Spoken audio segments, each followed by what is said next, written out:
एक बार एक व्यक्ति बिना बताए काम पर नहीं गया तो उसके मालिक ने सोचा इसकी सैलरी बढ़ा दी जाए तो यह बिना बताए छुट्टी नहीं करेगा और काम भी लगन से करेगा। और फिर उसे बिना बताए उसकी सैलरी बढ़ा दी गई। अगली बार जब उसे सैलरी ज्यादा मिली तो वह कुछ नहीं बोला और उसने चुपचाप वो पैसे रख लिए और कुछ महीने बाद उसने फिर से बिना बताए छुट्टी मार ली। मालिक को बहुत गुस्सा आया और वो सोचने लगा इसकी सैलरी बढ़ाने का क्या फायदा हुआ, ये तो सुधरने वाला ही नहीं।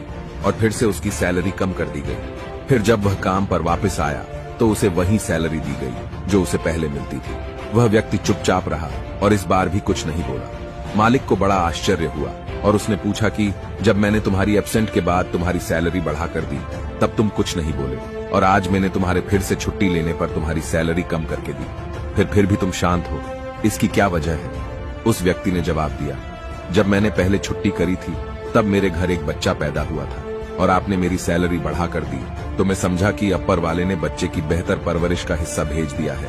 और जब मैंने दूसरी बार छुट्टी ली तो मेरी माँ का निधन हो गया था। उसके बाद आपने मेरी सैलरी कम कर दी तो मैंने मान लिया कि मेरी माँ अपने हिस्से का अपने साथ लेकर चली गई। अब मैं उस पैसे की भला चिंता क्यों करूं जिसका हिसाब भगवान ने खुद कर रखा है। और हाँ, ऐसे ही वैल्यूएबल वीडियो के लिए हमें फॉलो भी कर ले।